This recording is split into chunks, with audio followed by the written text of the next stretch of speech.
Gravação iniciada, doutor. Muito obrigado.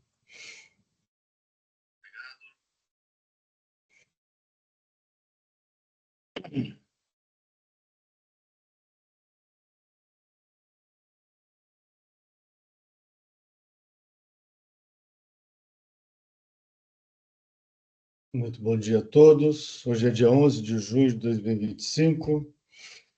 Estamos iniciando a sessão da terceira Câmara Julgadora do Tribunal de Impostos e Taxas do Estado de São Paulo. Sejam todos bem-vindos. Peço desculpa a todos, mas há uma crise alérgica forte. Mas vamos lá. Vamos iniciar pelo processo da Claro. Eu sou o relator. Doutor Michel, o senhor abre mão da leitura do relatório, pode ser apenas um resumo das acusações? Com certeza, doutor Belmar. Ok, muito obrigado. Só um minuto, estou abrindo.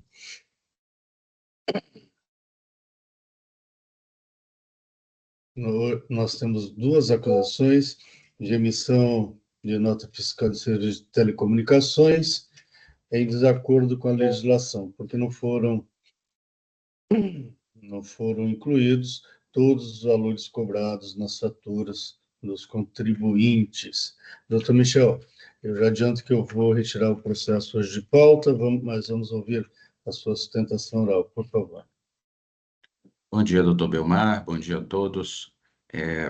Como Vossa Excelência já colocou, a autuação aqui é simples, a exigência de uma multa isolada, sob a acusação de que a Claro não incluiu todos os itens que constam nas faturas de telecomunicação na nota fiscal. Eu queria só trazer uns esclarecimentos rápidos aqui, em relação até ao contexto da exigência dessa obrigação, e deixar claro para Vossas Excelências que existem duas obrigações acessórias principais aqui dentro do setor de telecom. Uma que surgiu lá em 2003, por meio do Convênio 115, que é a transmissão de um arquivo eletrônico com todas as informações que constavam nas notas fiscais. Essa obrigação é cumprida mensalmente, então a empresa entrega para a Cefaz um arquivo eletrônico com todas as informações que constam nas notas fiscais. E há lá no regulamento, o artigo 178, inciso 8, que exige que nas notas fiscais constem todos os valores cobrados a qualquer título. O que esse inciso quis dizer à época? Porque nós sabemos que as empresas de telecom, elas não prestam só serviços de telecomunicação. A gama de serviços foi evoluindo, são os famosos serviços de valor adicionado. Então, essas empresas prestavam uma gama de serviços, e o que o fisco queria saber à época? E por isso surgiu a portaria CAT 79/2003. Bom, o que acontece se a empresa deixar de informar um serviço na nota fiscal?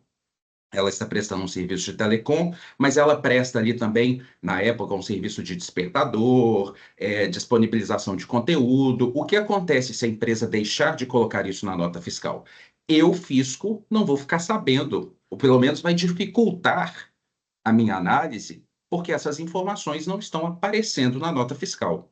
Então, doutor Belmar, surge lá em 2003 essa exigência de que todos os valores cobrados, e por detrás disso está o seguinte dizer: serviços sujeitos à incidência do ICMS e serviços que não estão sujeitos à incidência do ICMS. Coloque tudo na sua nota fiscal, porque eu, fisco, vou olhar para a sua nota fiscal, ainda que você não destaque o ICMS sobre aquele serviço, e vou conseguir verificar se eu estou de acordo com a não incidência sobre aqueles serviços. Pois bem, em 2017, surge um outro convênio, que é o convênio 201, que exige das empresas de telecom o seguinte: além daquela obrigação acessória do convênio 115, você vai me entregar agora um arquivo eletrônico com todas as informações que constam nas suas faturas. Então, a empresa entrega hoje para o fisco dois arquivos, um com as informações das notas fiscais e outro com as informações das faturas. E por que isso? Porque as empresas, o faturamento das empresas de telecom é uma loucura, doutor Belmar, doutora Mara, doutor Vinícius, doutor Alexandre. Pelo número de clientes, pela complexidade dos serviços. Então, vou dar só alguns exemplos aqui, porque aparece no item 1, por exemplo, Assim, valores que você cobrou que deveriam ser constados nas notas fiscais. E nós demonstramos isso na defesa. Um dos itens, por exemplo, é débitos anteriores. O senhor sabe o que é débitos anteriores? O cliente ficou inadimplente, a Claro teve que ligar, negociar. Então, aquilo são serviços que já foram destacados na nota fiscal, e numa negociação apenas financeira, é óbvio, porque o serviço já foi prestado, já foi faturado, a nota já foi emitida no período do fato gerador, obviamente. Aí o cliente fica inadimplente, a Claro precisa negociar. Liga para o cliente, negocia, aí dá um desconto para o cliente e cobra um valor X. É claro que aquela cobrança aqui é uma negociação apenas financeira. Ela aparece na fatura do cliente, mas não é mais um serviço prestado. O serviço já foi faturado no passado, já constou na nota fiscal na data do fato gerador, né? Então, quando ela faz essa negociação financeira, isso aparece lá na fatura como débito anterior. Chega para o fisco? Chega para o fisco, por meio do convênio 201, porque eu tenho hoje essa obrigação acessória que dá ao fisco ampla transparência em relação a todas as faturas. Mas isso não é um serviço cobrado e a Claro não consegue colocar isso novamente na nota fiscal, até por uma questão de ajuste de sistema, tratar aquilo como se fosse uma nova prestação de serviço, porque não é, né? Um outro exemplo que aí consta no item 2, doutor Belmar, descontos. O fisco diz o seguinte: você está dando descontos e não está colocando na nota fiscal. Você sabe quais que são os descontos que aparecem ali? Os supostos descontos? A contestação do cliente. A Claro prestou um serviço para a doutora Mara, cobrou R$ 200 na fatura a doutora Mara ligou e falou, não, o meu serviço aqui era de 100. Então, a Claro precisa devolver os outros 100 para a doutora Mara.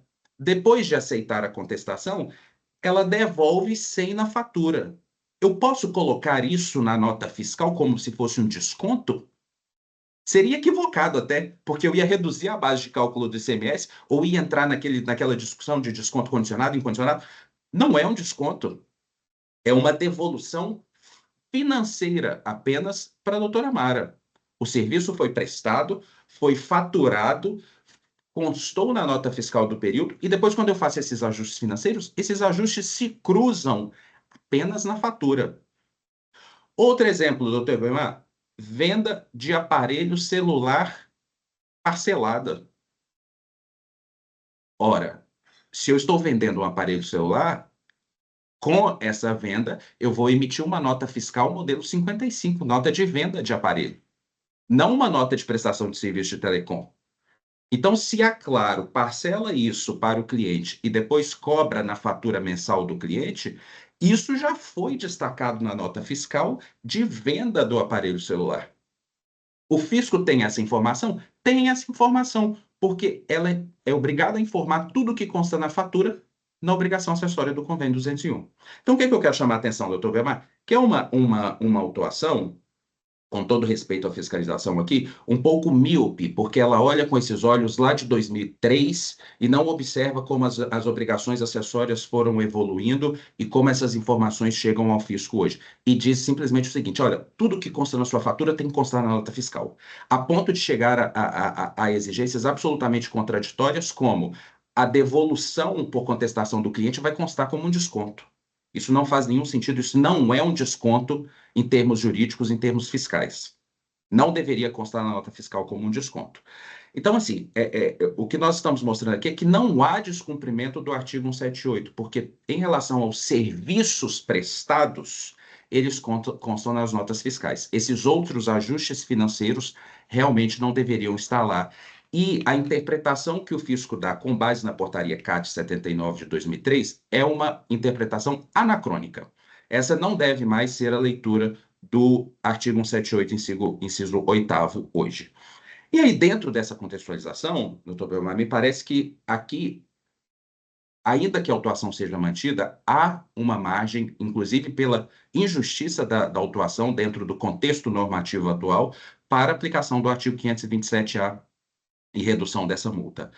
A decisão de primeira instância se recusou a aplicar, dizendo apenas que a empresa não tem bons antecedentes fiscais. Bom, mas nós sabemos, e aqui amplamente pacificado pela Câmara Superior, que eu só tenho dois requisitos objetivos que impedem a aplicação do 527-A, que é ter havido dolo, fraude ou simulação, ou a infração ter resultado em falta de pagamento. Veja, doutor Belmar, é tão claro que o fisco tem todas essas informações que ele apenas olhou para o convênio 201 e me autuou. Ele sabe tudo que consta lá nas minhas faturas e não me exigiu ICMS. Não teve ausência de recolhimento de imposto aqui. Então, se eu não tenho ausência de recolhimento de imposto, não tem dolo, fraude ou simulação, eu não estou impedido de aplicar o artigo 527-A. E aí eu tenho dois fatores de dosimetria da pena, que são os antecedentes e o porte da empresa. E aí, logo se pensa, poxa, claro, é uma empresa de grande porte, a multa me parece adequada. Ora, excelência, por uma obrigação acessória que não causa nenhum prejuízo ao fisco, como eu estou mostrando, todas essas informações chegam ao fisco pelo convênio 201, tanto que é uma fiscalização que simplesmente cruzou as informações e chegou à autuação.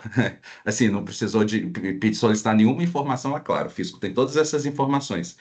Uma multa de 61 milhões me parece realmente incompatível com a autuação e com o porte da empresa. Talvez uma multa de 1% ou 10% disso fosse adequada, mas 61 milhões realmente me parece que não. Então, o que a gente pede, doutor, assim, uma leitura atualizada do artigo 178, inciso 8º, para entender o que é que realmente precisa constar na nota fiscais, que são, na verdade, os serviços. Todo serviço cobrado tem que constar lá, esteja sujeito à incidência do ICMS ou não. Esses outros ajustes financeiros constam na fatura e vão no convênio 201, e o fisco recebe tudo isso. Se não for esse o entendimento da turma, que a multa seja relevada ou reduzida com base no artigo 527-A.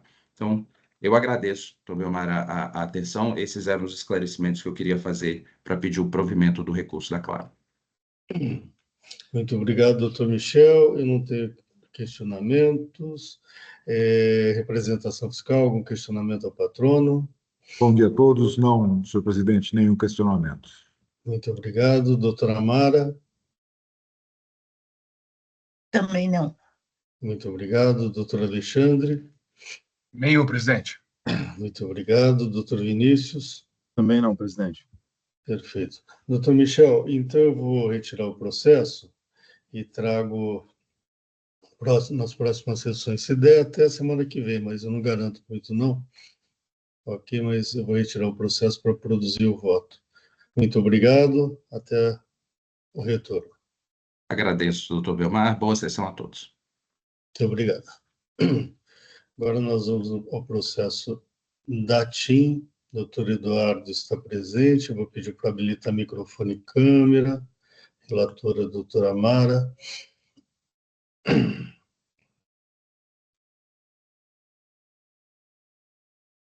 Já vou registrar a sustentação oral.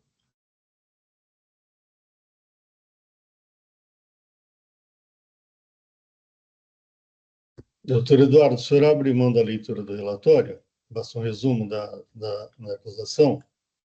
Sim. Doutora Amara, um resumo, por favor. São 3 acusações, basicamente, sobre o mesmo fato, são infrações relativas a documentos fiscais, impressos fiscais, e dizem respeito exatamente à falta de colocação nas notas fiscais dessas informações que a gente ouviu em relação ao processo da Claro. É o mesmo tipo de infração. Muito bem, doutor Eduardo, fique à vontade, por favor. Habilite o microfone. Bom dia a todos. Queria agradecer aqui pela oportunidade. Me chamou muita atenção porque, de fato, o caso tratado aqui é muito semelhante ao caso da Claro, sobre o qual teve a sustentação oral do patrono anteriormente. A acusação, de fato, de não inclusão de valores cobrados a qualquer título nas notas fiscais de serviços de telecomunicação. Enfim, eu vou começar com uma preliminar aqui, que é a de decadência, porque houve o transcurso de um prazo de mais de 5 anos a partir dos fatos geradores, entre a ocorrência dos supostos fatos geradores e a lavratura do auto de infração e a regular notificação do contribuinte. Ainda que, de uma forma geral, se entende que esse prazo previsto no artigo 150, parágrafo 4º do Código Tributário Nacional, se aplica apenas para o descumprimento de obrigações principais, há uma particularidade nesse caso que, de fato, tem uma correlação aí muito clara entre a obrigação principal e a obrigação acessória, de forma que se pede que, diante do preenchimento dos requisitos do artigo 150, parágrafo 4º do CTN, particularmente de ser um tributo sujeito ao lançamento por homologação, ter havido o pagamento do tributo e não ter havido dolo, sonegação ou fraude, que seja aplicado aí para que seja reconhecido a decadência parcial do crédito tributário. Quanto ao mérito propriamente dito, eu vou muito na linha do que já foi defendido aí logo antes pelo patrono da Claro, porque o caso é muito semelhante. De fato, não há necessidade de que sejam incluídos os valores cobrados a qualquer título nas notas fiscais de serviço de telecomunicação. Pelo simples fato de que essas informações já estão contidas nas faturas que são emitidas e transmitidas para fiscalização. A nota fiscal de serviço de telecomunicação, essa transmissão foi instituída pelo convênio ICMS 115 de 2003. Que não prevê, o próprio convênio não prevê, não exige especificamente que todos os valores cobrados a qualquer título sejam incluídos nas notas fiscais de serviços de telecomunicação. De fato, preciso compreender que o propósito das notas fiscais de serviços de telecomunicação é facilitar a compreensão e a informar quais são todos os serviços dessa natureza que foram prestados. Então, diante desse elemento aí, não faz necessário que sejam incluídos valores de serviços de valor adicionados, receitas financeiras, como é o caso de parcelamento, etc., nessas notas fiscais, assim como não é necessário que sejam incluídos eventuais redutores financeiros nas notas fiscais de serviços de telecomunicação.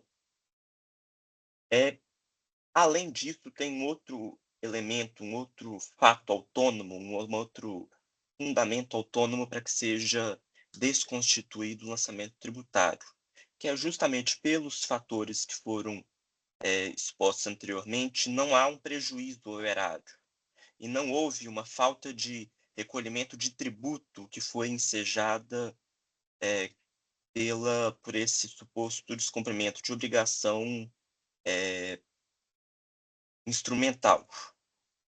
O que prevê, e há precedentes do Superior Tribunal de Justiça, ainda que não especificamente sobre esse assunto, mas que, caso o descumprimento de obrigação acessória não enseja um prejuízo ao erário e haja a boa-fé do contribuinte, que é possível, com base num juízo de equidade, que seja afastada a multa pelo descumprimento de obrigação principal.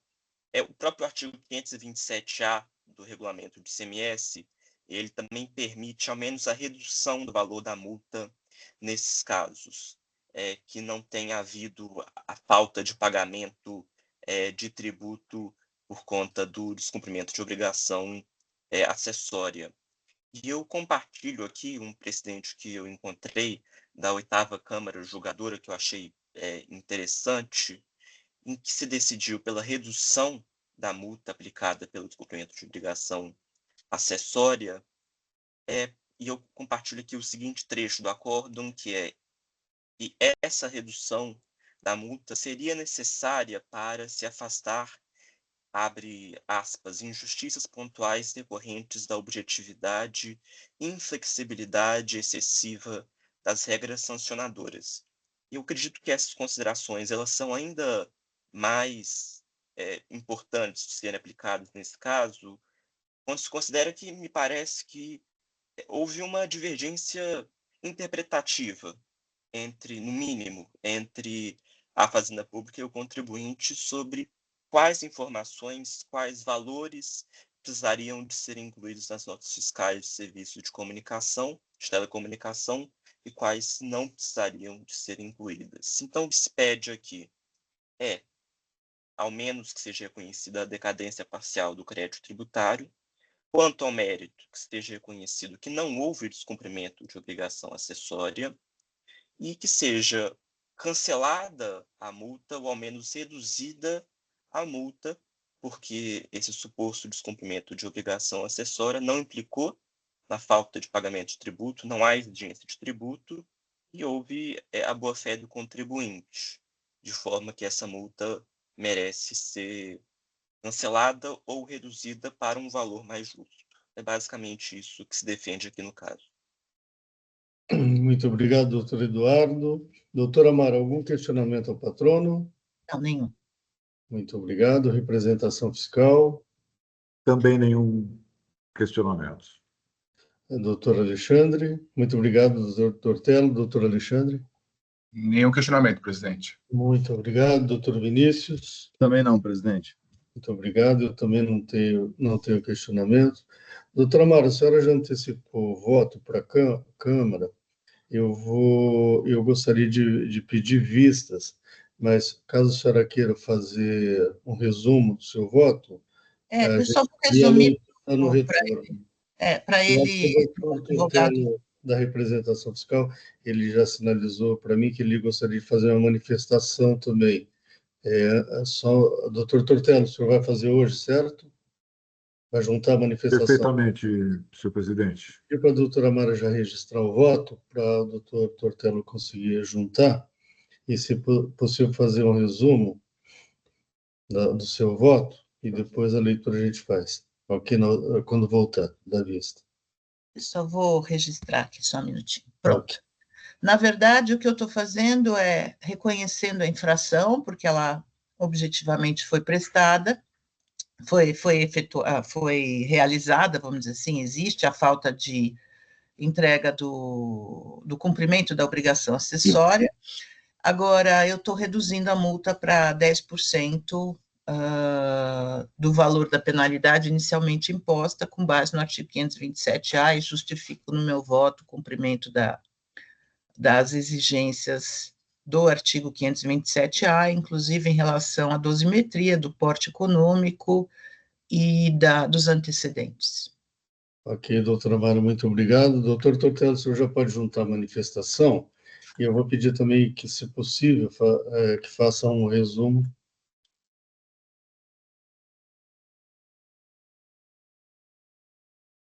Já concedi o pedido. Só um minuto, já estou fazendo a juntada já. Ok.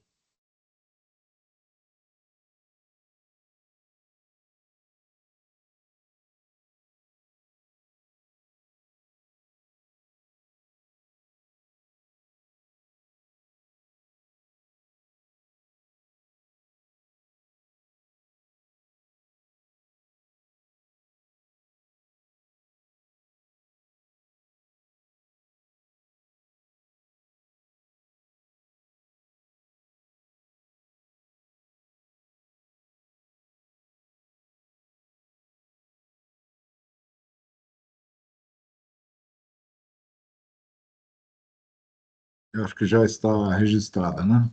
Já, sim. Por favor, um resumo, querendo.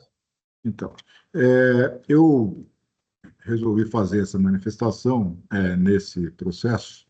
Os dois processos da Claro e da TIM são muito semelhantes, embora tenham algumas pequenas divergências entre eles, ambos são muito parecidos, né? E envolvem valores muito elevados em relação a multas de não cumprimento da obrigação acessória. Por isso eu achei interessante fazer essa manifestação. Eu vou ler essa manifestação, fazer um resumo, lendo, mas é uma manifestação que não é longa, e eu pediria que se considerasse essas questões que eu vou colocar, tanto no processo quanto no outro, já que seguem uma linha parecida, né? De início, eu queria manifestar a concordância em relação a dois pontos muito relevantes no voto da doutora Mara, que reconheceu a realidade dos fatos narrados pelo fisco, fatos esses, inclusive, que não foram controvertidos pela recorrente, e também reconheceu a validade das normas aplicadas. Essas questões são cruciais nesse processo, né? Contudo, em que pese o bem articulado voto, entendemos que não tem havido a melhor solução para o caso quando propõe uma redução de 90% no valor da multa aplicada.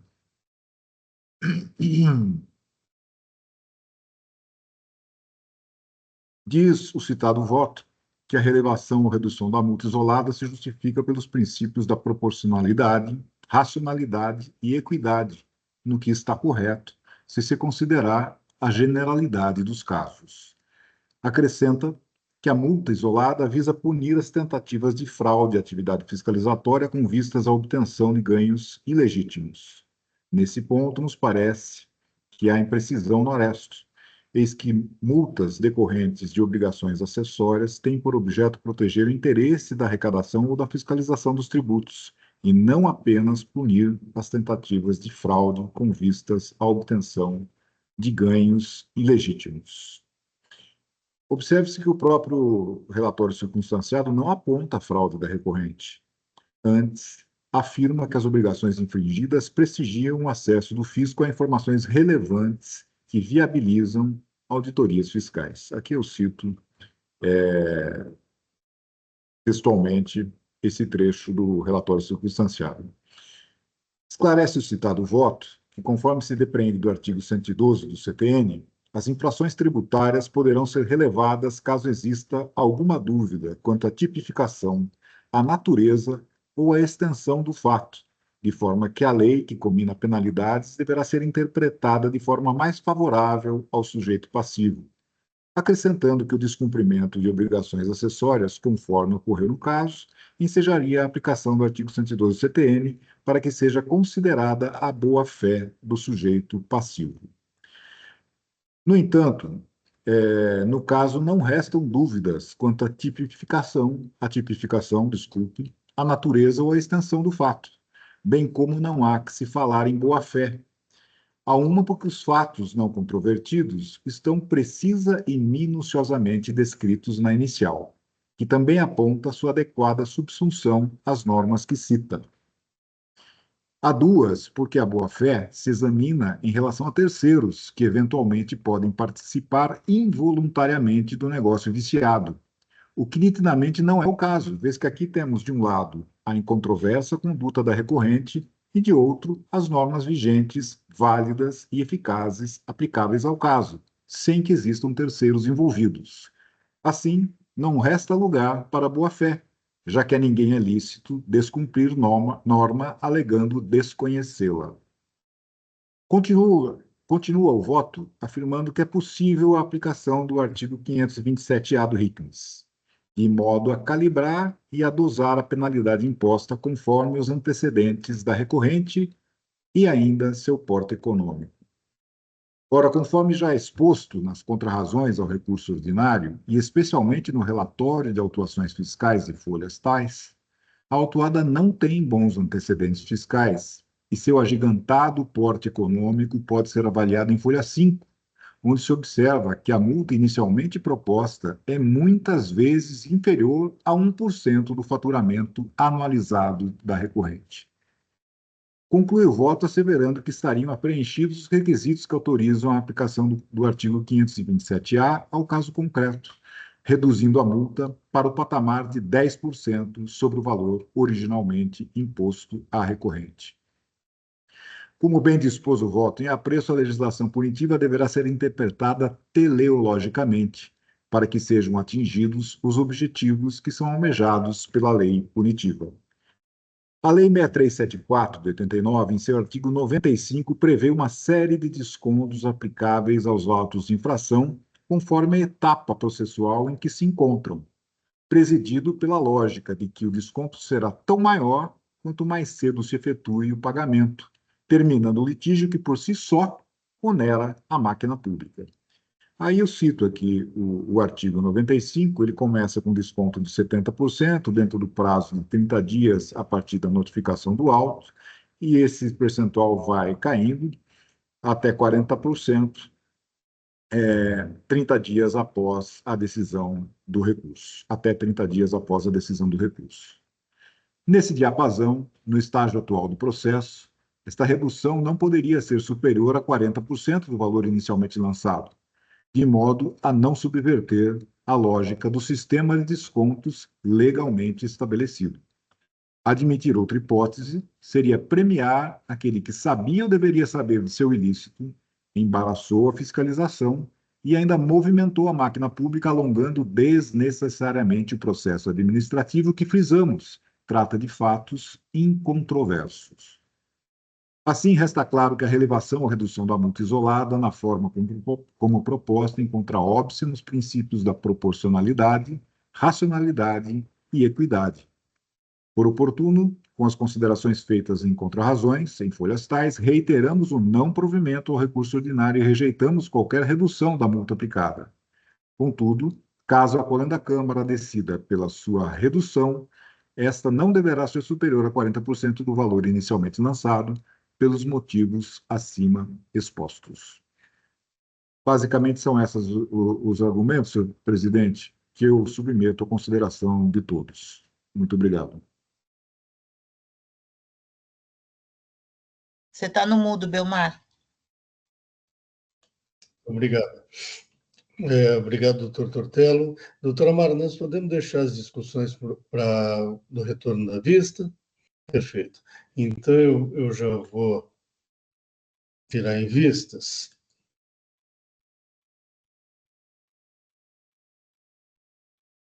Já vou encerrar. Doutor Eduardo, então eu estou pedindo vistas. Eu creio que, como eu já disse no processo da Claro, eu não sei se para a próxima semana, mas eu devo voltar com esse processo aí desse mês, ok? Muito obrigado. Até o retorno. Eu que agradeço. Até mais. Processo aí em vistas, em vista. Próximo processo, doutor Alexandre, Melita, a doutora Fernanda, ela está na sala. Doutora Fernanda, a senhora já fez a sustentação oral, mas como houve mudança da Câmara, que assistiu a sustentação oral, caso a senhora queira, fique à vontade. Obrigada, doutor Belmar. Eu gostaria, sim, com a Por favor. participação da doutora Mara, que não estava presente da última vez, Uhum. gostaria de solicitar de novo autorização para eu poder fazer a projeção da apresentação, muito mais para a gente se guiar em termos dos fatos ocorridos. Tenho a Isso. permissão, doutor Belmar?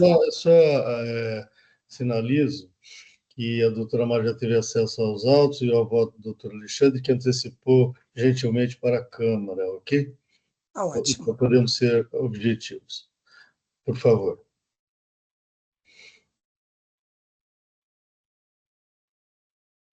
Imagino que os senhores já estejam vendo a minha tela. Estamos. Pois não. Estamos falando de duas acusações fiscais. A grande discussão é sobre a aplicação ou não da isenção,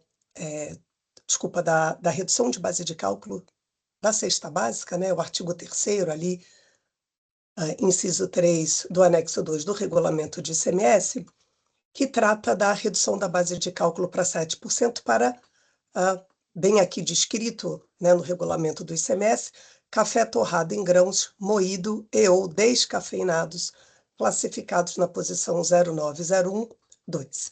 Bom, acho que os senhores conhecem a Melita. A Melita é produtora de café. A Melita comercializa cafés com várias formas de embalagem.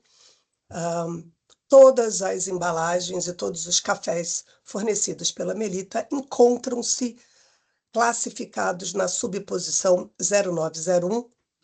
Então, acho que não é uma discussão aqui em relação à NCM deste produto. A grande discussão é se o café torrado e moído em grãos, descafeinado ou não, que é fornecido, né, vendido na forma de cápsula, estaria ou não incluso no artigo 3º, inciso 3 do anexo 2.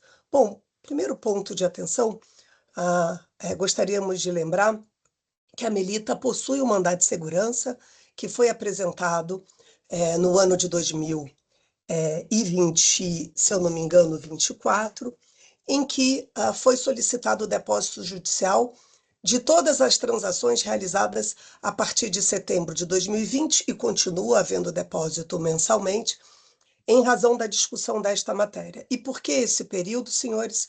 Porque foi exatamente em setembro de 2020 que foi editada uma solução de consulta da Secretaria da Receita do Estado de São Paulo, alterando um entendimento pacífico e perene desde 2013, também editado por essa secretaria e por uma solução de consulta.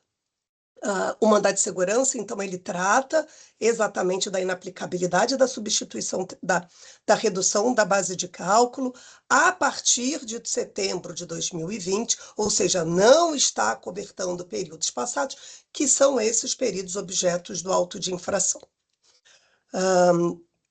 Pois bem, segundo a acusação fiscal, o produto café torrado e moído em embalagens de cápsula possuiria um SEST, e aqui eu copiei o SEST para os senhores verificarem, possuiria um SEST, o 9604, diferente, o que faria com que este café torrado e moído em cápsula fosse um produto diferente daquele constante do artigo 3º, inciso 3, do anexo 2 do regulamento do ICMS. Então, senhores, nós trouxemos aqui todos os SESTs que possuem o convênio ICMS 142, que foi trazido pela autoridade fiscal, e esse foi o fundamento da acusação fiscal, para os senhores aqui verificarem a redação de cada um deles, né?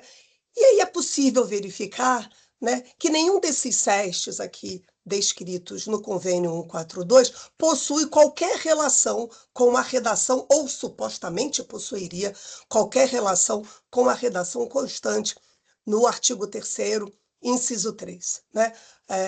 De forma muito objetiva, né, a norma do regulamento do ICMS de São Paulo é muito clara em dizer que a redução de base de cálculo se aplica a café torrados em grãos, moídos ou descafeinados, classificados na subposição 09012.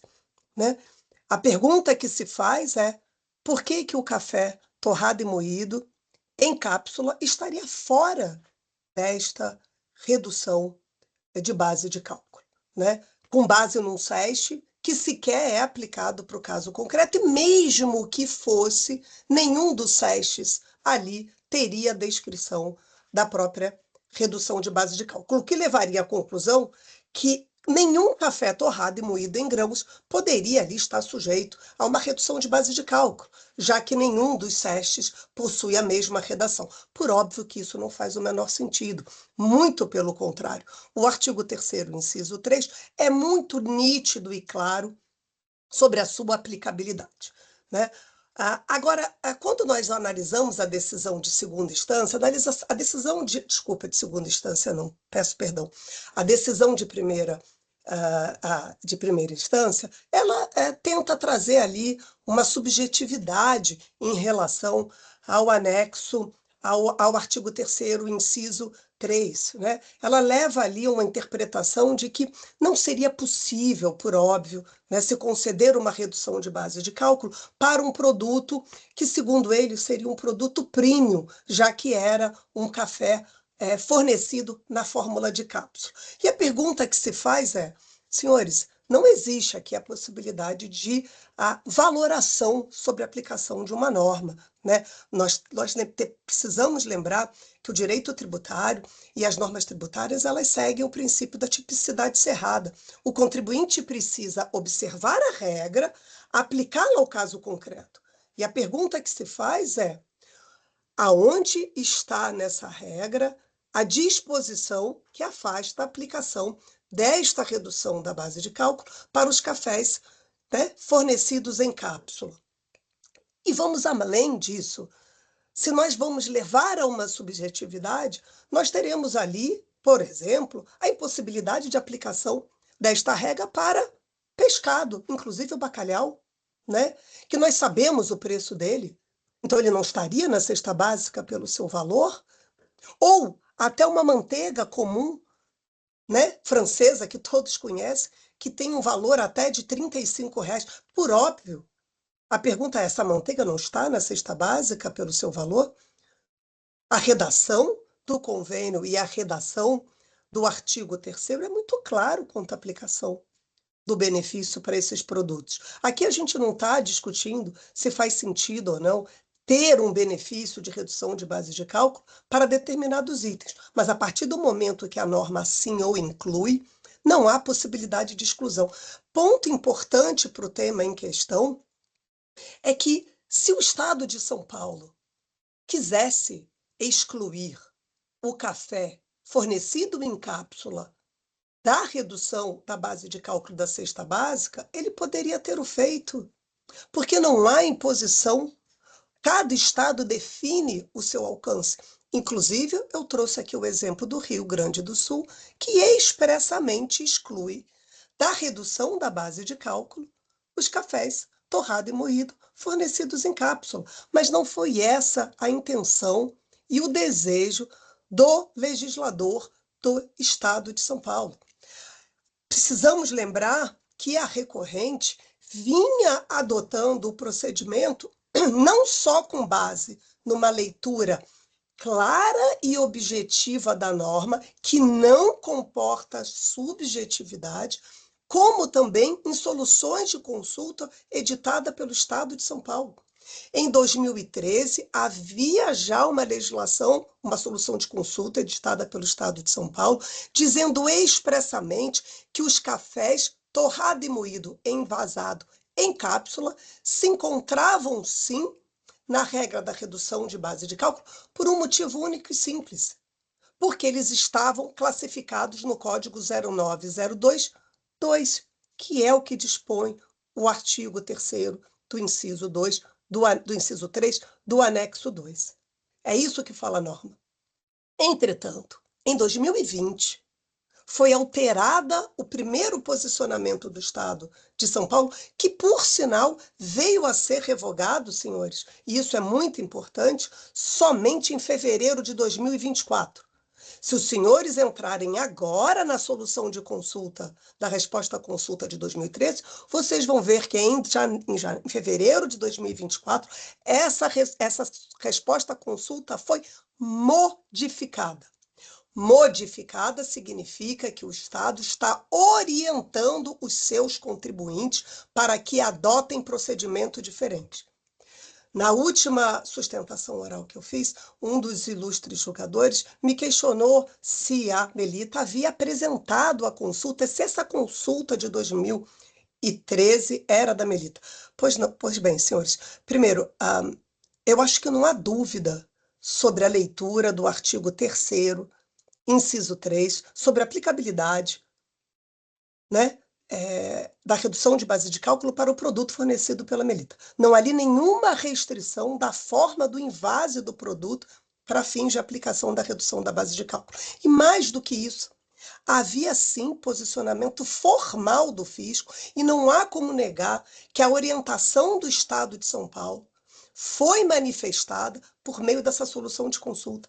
Não é porque essa solução de consulta não foi apresentada pelo contribuinte que ela não expressa uma orientação firme da própria consultoria tributária, que, por sinal, está em completa coerência com o dispositivo da norma, né?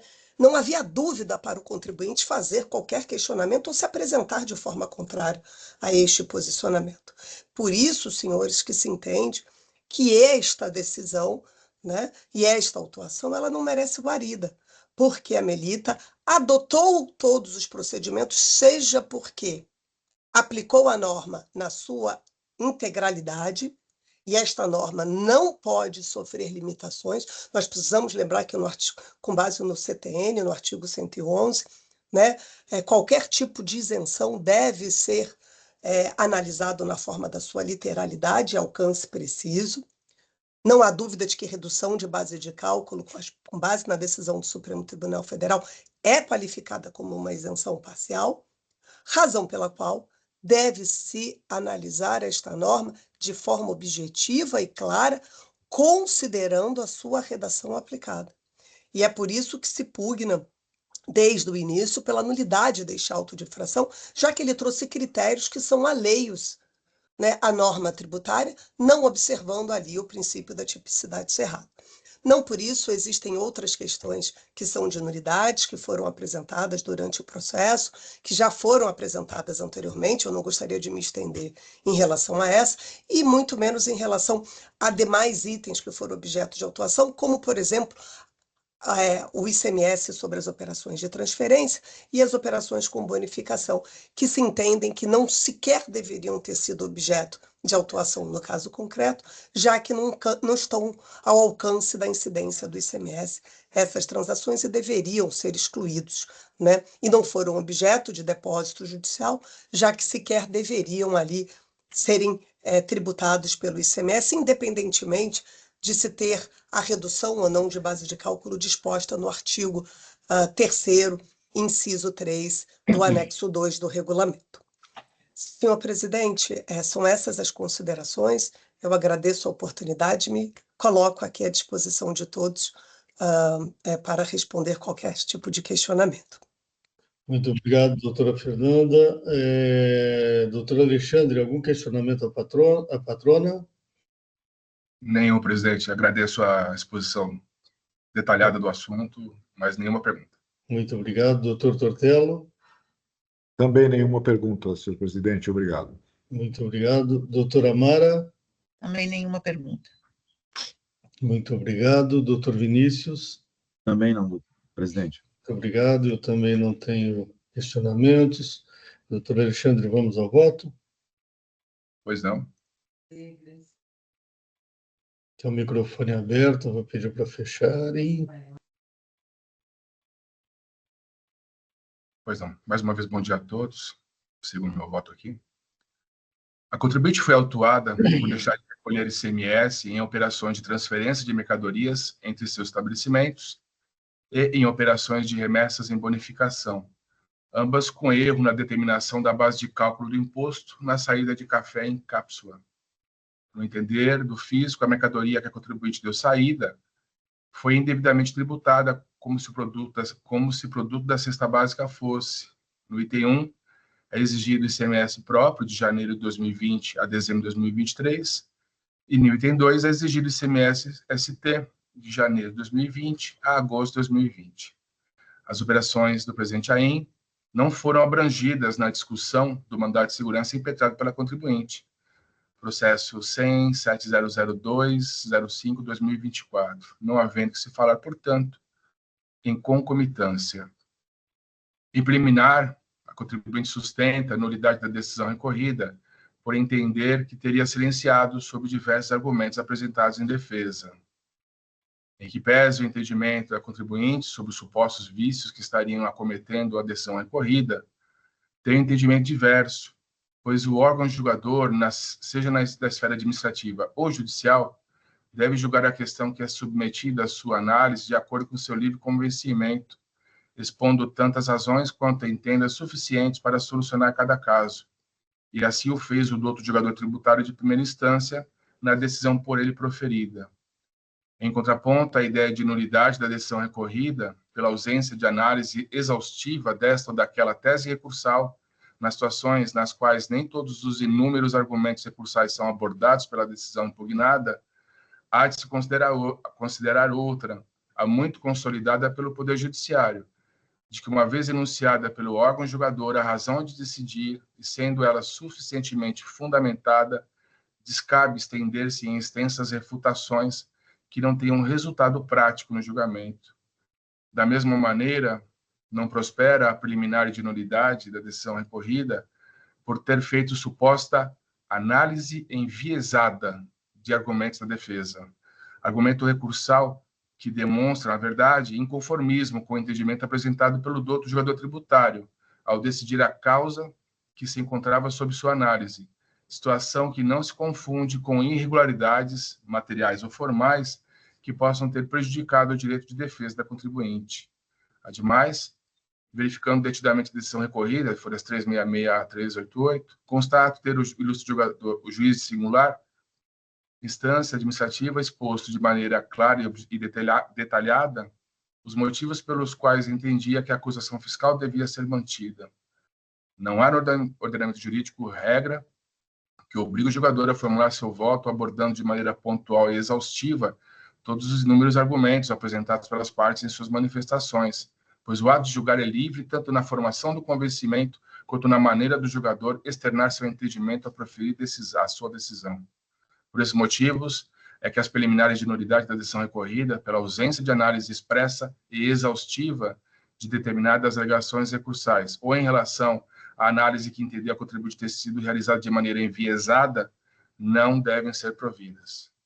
Quanto ao mérito, alega a contribuinte nulidade da acusação fiscal por ausência de motivação, por ter diferenciado indevidamente café em cápsulas do café torrado e moído, adotando o critério impróprio para diferenciar mercadorias em desacordo com a regra do artigo 3º do anexo 2 do regulamento do ICMS. Entende que todo café classificado no NCM 0901.2 deve fruir do benefício da redução da base de cálculo do ICMS sem restrições. Afirma ainda que a regra do artigo 3º, inciso 3 do anexo 2 do regulamento, defere o benefício da redução da base de cálculo do imposto aos produtos classificados no NCM 0901.2, sem existir condições para a fruição do benefício, sendo café torrado e moído sempre o mesmo produto, estando ele acondicionado em cápsulas ou em embalagens comuns. Pois bem, é fato incontroverso que o produto café torrado, seja ele moído ou não, é produto que compõe a cesta básica e, portanto, destinatário do benefício da redução da base de cálculo do ICMS, de maneira que as operações saída internas tenham carga tributária reduzida, equivalendo à alíquota de 7% do imposto estadual. O problema surge quando o referido produto é comercializado pela contribuinte em cápsulas que demandam a utilização de maquinário próprio para a preparo da bebida. Neste caso, surge a dúvida da possibilidade de tal produto continuar sendo incluído dentre aqueles da chamada cesta básica, agraciados pela redução da base de cálculo. Eis o texto legal quanto à redução da base de cálculo deferida ao café. E eu transcrevo aqui a regra do artigo 3º, inciso 3 do anexo 2 do regulamento do ICMS. Sigo no meu voto. Como se vê do texto normativo supratranscrito, o Estado de São Paulo tributa de maneira diferenciada itens da chamada cesta básica, destinados ao consumo das camadas economicamente menos favorecidas da população, entre eles o café. O conceito, a ideia de cesta básica, utilizada pela regra acima transcrita, surge na legislação nacional pela edição do Decreto-Lei 399 de 38, que, ao regulamentar o que viria a ser o salário mínimo nacional, atribui grande importância aos gastos despendidos por todos com alimentação, sendo referidos gastos utilizados para cômputo do valor do salário base que naquele momento estava sendo definido pela legislação. Eis o teor de seus artigos, eu transcrevo aqui a seguir as regras do Decreto-Lei 399 de 38. Ao que se tem da leitura de referida regra, o intuito do administrador público era o de propiciar ao trabalhador remuneração suficiente a lhe custear, entre outros gastos essenciais, o que seria considerado como sendo o mínimo de alimentação para a sua subsistência, tendo sido elaborada, inclusive, uma lista de provisões anexa ao mencionado decreto-lei, que seria periodicamente revisada pelo Ministério do Trabalho, Indústria e Comércio. Trata-se, portanto, em sua origem, de política de Estado destinada a propiciar à população com menos acesso a recursos financeiros, recursos que permitissem a todos adquirir o que era considerado um rol mínimo de alimentos necessários à subsistência do trabalhador. No Estado de São Paulo, por sua vez, tendo em conta estabelecido pelo Convênio 128 de 94, foi editado o artigo 3º do anexo 2 do atual regulamento do ICMS, que reduziu a base de cálculo do ICMS nas operações internas realizadas com produtos da cesta básica, resultando numa carga tributária de 7% para referidos produtos. O termo cesta básica, utilizado pela legislação do Estado de São Paulo, se refere a uma lista taxativa de produtos, alimentos, medicamentos, considerados essenciais para o consumo da população mais carente de baixa renda, produtos cuja carga tributária é reduzida para tornar esses itens mais acessíveis. Também trata-se de política de Estado destinada a propiciar à população, com menos recursos, meios de adquirir o que se considera um rol mínimo de alimentos necessários à sua subsistência, garantindo maior acesso aos itens essenciais. Tal medida resulta em ferramenta de inclusão social, ao facilitar o acesso da população mais carente aos produtos básicos. Entre os mencionados produtos, integrando a cesta básica, o café, e o novo transcrevo artigo 3º, e sigo. Em que pese a identidade de classificação fiscal, a legislação tributária paulista trata de modo diferenciado o café em cápsula daquele torrado e moído, que costumeiramente é vendido em embalagens de diversos pesos e cujo preparo não exige utilização de maquinário próprio para tanto. Mencionada diferença pode ser constatada por terem referido os produtos códigos específicos de distribuição tributária tratados na portaria CAT 68/2019, uma vez que o café torrado e moído é identificado pelo código especificador de DST CEST 17.096.00, fornecido em embalagens de conteúdo inferior ou igual a 2 kg, exceto os classificados no CEST 17.096.04 e 17.096.05, enquanto o café identificado pelo CEST 17.096.04 é fornecido em cápsulas, exceto e aí segue nas exceções do 17.096.05. O produto comercializado pelo contribuinte, de fato, tem característica própria para sua preparação e preços totalmente diferenciados em razão de ser comercializado em cápsulas que, como dito, exigem para seu preparo a utilização de maquinário específico, cujo custo de aquisição e de utilização não é de baixo impacto financeiro. Vejamos. Ao se pesquisar sobre o tema, é informação veiculada pela própria contribuinte em seu site, que eu indico aqui, que cada cápsula contém, em média, 5,3 gramas de café torrado e moído. Cápsulas que são comercializadas pela própria contribuinte nesse mês de junho do ano de 2025, ao preço médio de R$ 2,49 cada unidade. Feitas as contas, o café fornecido em cápsula pela contribuinte é, por ela, comercializado ao preço médio aproximado de R$ 470 por quilo do produto café torrado e moído, valor muito superior se comparado ao mesmo produto, café torrado e moído, quando é comercializado também pela própria contribuinte, nessa mesma data, como se vê em oferta apresentada em seu site, ao preço de R$ 68,00 o quilo do café torrado e moído. Assim, o produto café, quando comercializado pela contribuinte em cápsulas, chega ao consumidor final com um aumento de quase 690% sobre o preço do mesmo produto quando comercializado por ela mesma em embalagens comuns de 500 gramas cada.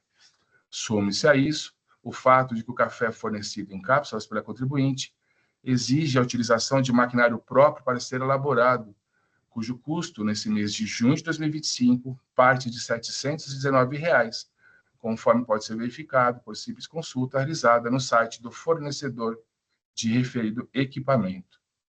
Tomando em conta o fato de que o salário mínimo oficial para o ano 2025 é do valor de R$ 1.518, soa estranha a ideia que 1 quilo de café, vendido ao preço equivalente a quase 1/3 do salário mínimo nacional por quilo do produto, seja item a compor a chamada cesta básica destinada à população carente de baixa renda. Cabe mencionar que a correta tributação do café fornecido em cápsulas não é discussão nova, já tendo sido enfrentada pelo Tribunal de Justiça do Estado de São Paulo, conforme ementa que segue transcrita. Eu trato aqui de um julgamento da apelação número 103934683 de 2017, no qual o desembargador Oswaldo Luiz Palu menciona aqui na parte destacada do voto, da decisão, ele diz o seguinte: o café torrado, que é alcançado pela benesse, é aquele básico, cujo preparo é realizado por meio da dissolução em água quente, ao passo que o produto comercializado pela autuada é específico. Trata-se de café vendido em cápsulas e que demanda posse de equipamento específico para sua utilização. E, inafastavelmente, o café torrado em cápsulas não é produto que compõe a cesta básica, e assim sendo, não pode ser alcançado pela benesse de redução da base de cálculo prevista no item 3 do artigo 3º do anexo 2 do regulamento do CMS. Sigo no voto.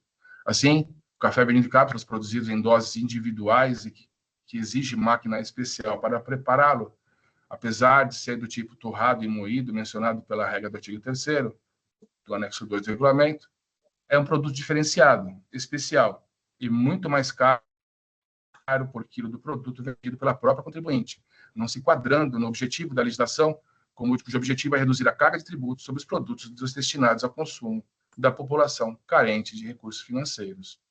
A propósito, trata-se de assunto reiteradas vezes tratado pela consultoria tributária da Cefaz, cujo entendimento desde o ano 2021 permanece inalterado de inaplicabilidade do benefício da redução da base de cálculo do imposto previsto para produtos da cesta básica nas vendas de café moído torrado, quando fornecido em cápsulas. A exemplo da resposta à consulta tributária 29.284/2024. Segue aqui transcrito. Presidente, talvez eu precise só editar o voto por causa do formato que ficou aqui. Ok, habilitado. Sigo no meu voto. Sustenta ainda a contribuinte ter demonstrado que a maior parte de suas operações, que consta do AIM, não poderiam ser tributadas pelo ICMS, por se tratar de operações de transferência entre seus estabelecimentos ocorridas no período de setembro de 2020 a dezembro de 2023. Operações de remessa de transferência e remessa de bonificação, não sujeitas à tributação do ICMS. De início, cumpre ressaltar que referido argumento recursal de não incidência do imposto em operações de transferência de mercadorias entre estabelecimentos do mesmo titular perdem a força ao se constatar que foi a própria contribuinte que ofereceu referidas operações à tributação pelo fisco bandeirante quanto da emissão de seus documentos fiscais, todos com destaque do imposto, embora calculados de maneira equivocada ao utilizar o benefício fiscal não deferido ao produto por ela comercializado, cápsula de café. Ademais, o STF, ao decidir pela não incidência de ICMS nas operações de transferência de mercadorias entre estabelecimentos do mesmo titular, modulou os efeitos de sua decisão na DC 49 e foi claro ao definir que a não incidência de ICMS em referidas operações só se aplicaria a partir do exercício financeiro de 2024, exceto em relação aos processos administrativos e judiciais já em trâmites e pendentes de julgamento até a data de publicação, data de julgamento da decisão de mérito da DC 49, em 29 de abril de 2021. Eu transcrevo a emenda da decisão de embargos do STF, que modulou os efeitos da DC 49. Sim, assim, tendo em vista que o presidente AIM só foi lavrado em 17 de julho de 2024, com notificação do contribuinte em 29 de julho de 2024, conclui-se que a presente acusação fiscal não é alcançada pelos efeitos jurídicos do julgamento de mérito da DC 49 pelo STF, ocorrido em 29 de abril de 2021, não sendo possível aplicar referido entendimento de maneira retroativa ao presente caso.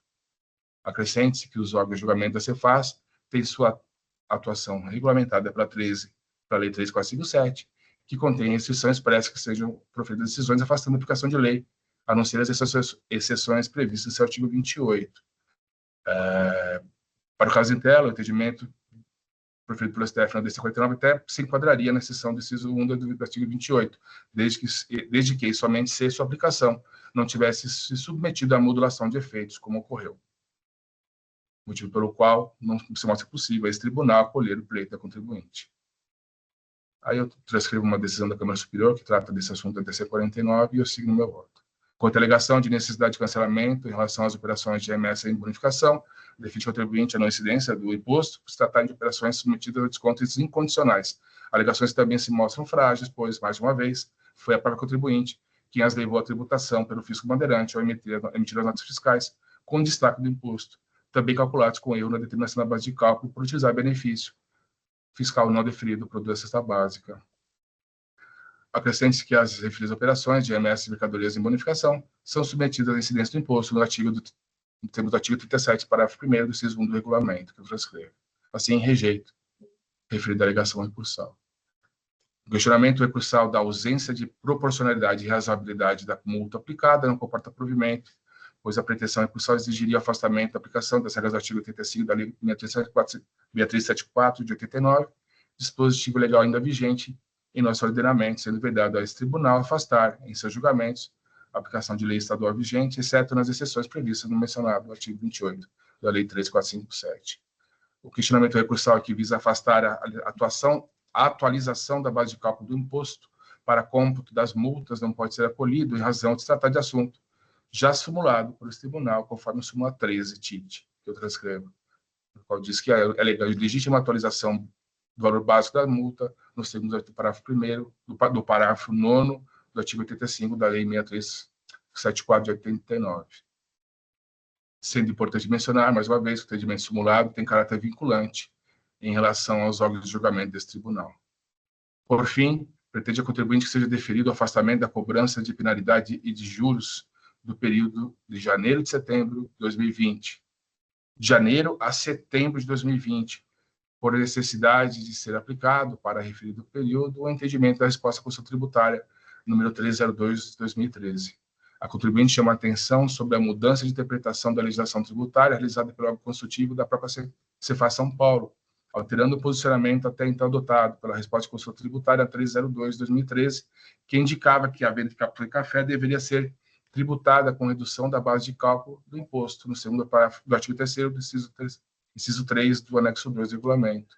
Interpretação essa que foi modificada com a publicação da resposta de consulta número 2181 de 2020, por meio da qual se posicionou contra a aplicação do benefício às operações com café em cápsulas. Seu pleito comporta provimento, pois mesmo tendo em conta a resposta à consulta tributária, que a resposta tributária só aproveita o contribuinte que efetivamente a formulou, artigo 520 do regulamento, não se pode ter como sem importância o trabalho realizado pela consultoria tributária da Cefaz São Paulo publicar a resposta de consulta 302 em 2013, que analisava a situação fática idêntica à tratada desses autos e indicava à consulente que efetivamente formulou aquela consulta como norte a ser seguido a possibilidade de se enquadrar a tributação da venda de café em cápsulas na regra do artigo 3º do inciso 3 do regulamento. Trata-se de coerência em não punir com multa e juros o contribuinte que, na dúvida sobre a interpretação da legislação tributária, segue a interpretação apresentada pelo órgão consultivo do próprio órgão tributante e divulgada a todos os demais contribuintes por mera pesquisa realizada no portal do Fisco Bandeirante, razão pela qual entendo que deva ser deferido ao pleito da contribuinte para afastar da acusação fiscal apenas os juros de mora e multa do período que antecede a publicação da resposta à consulta tributária 2181 de 2020. Diante do exposto, conheço o recurso ordinário da contribuinte e dou parcial provimento apenas para afastar a incidência de multas e juros de mora dos fatos geradores ocorridos antes da publicação da resposta à consulta tributária 21181 de 2020, mantendo-se no mais a decisão recorrida nos termos em que proferida. É como voto, presidente. Muito obrigado, doutor Alexandre. Em discussão, representação fiscal. Obrigado, senhor presidente. Antes de mais nada, eu queria parabenizar a doutora Fernanda pela brilhante sustentação oral que fez aqui, e especialmente o doutor Alexandre pelo voto minucioso e judicioso que apresentou. A representação fiscal já se manifestou nos autos, na ocasião de contra-razões ao recurso ordinário, pedindo a integral manutenção do auto de infração. No voto do doutor Alexandre, há praticamente a manutenção integral, com exceção da parte relativa a juros e multa do período em que estava vigente uma resposta à consulta. Embora esse raciocínio nos pareça possível, nos parece que a parte relativa à correção monetária, né, chamada correção monetária, deveria permanecer ainda assim, né, porque ela visa apenas recolocar o valor perdido diante do processo inflacionário. Essa é a única pequena observação que temos a fazer e que gostaríamos de submeter à apreciação de Vossas Senhorias. É isso. Obrigado. Muito obrigado, doutor Tortello. Doutora Mara. Eu acompanho o doutor Alexandre. Muito obrigado. Doutor Vinícius. Vou acompanhar o doutor Alexandre também. Parabéns pelo voto. Muito obrigado, doutor Vinícius. Eu também vou acompanhar o doutor Alexandre. Eu conheço isso. Peço desculpa, mas está piorando a coisa aqui. A minha alergia. Encerro debates. Quórum.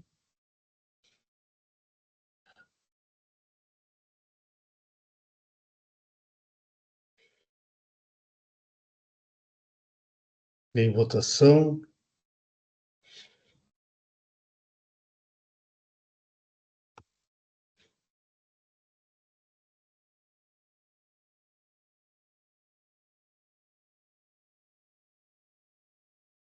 Encerrando a votação. Encerrando o julgamento. Doutora Fernanda, então, foi dado parcial provimento ao recurso, afastada a exigência de multa e juros e mantido o principal. Ok? Muito Obrigada. obrigado. Tenha um bom dia. Obrigada, bom dia a todos e boa sessão. Muito obrigado.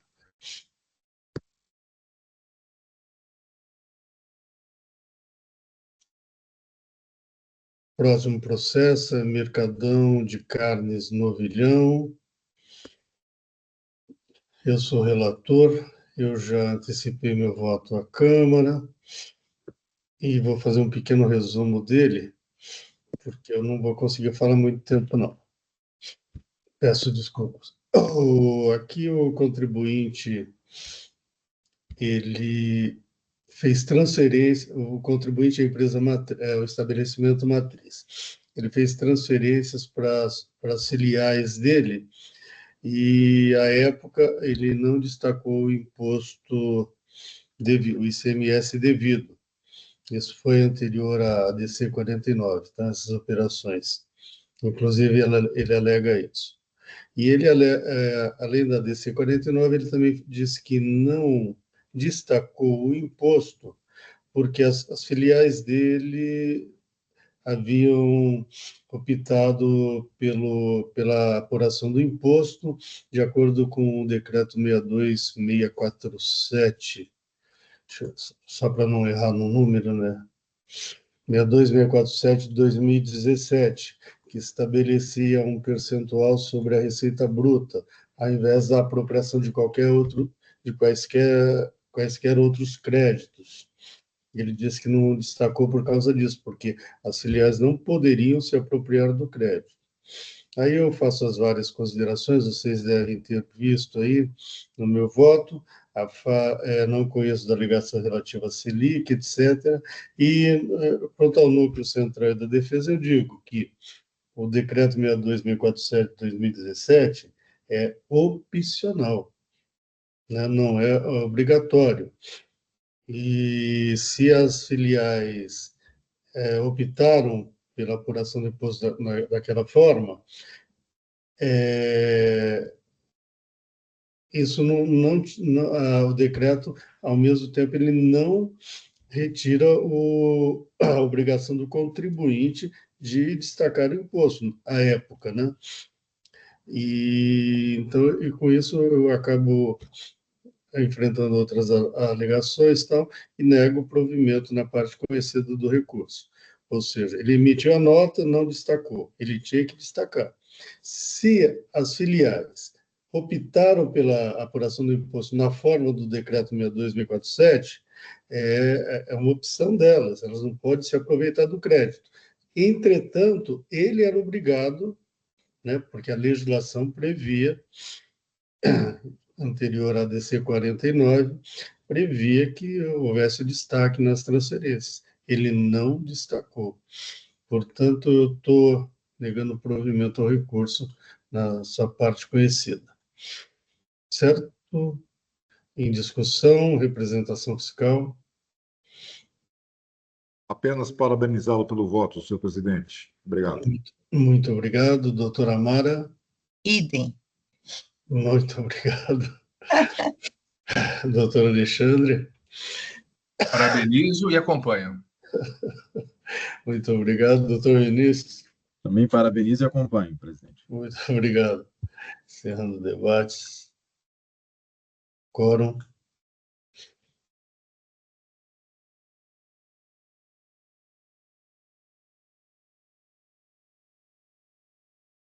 Nem votação.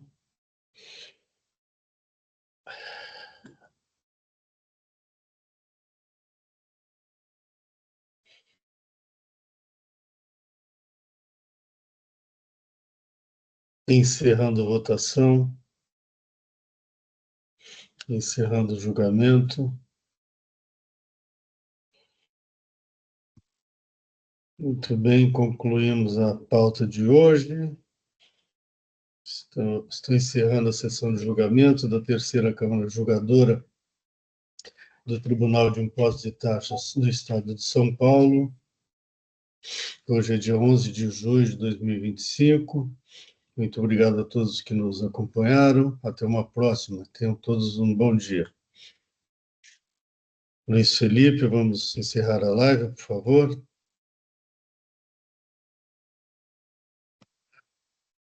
Só um instante, senhor presidente. Muito obrigado.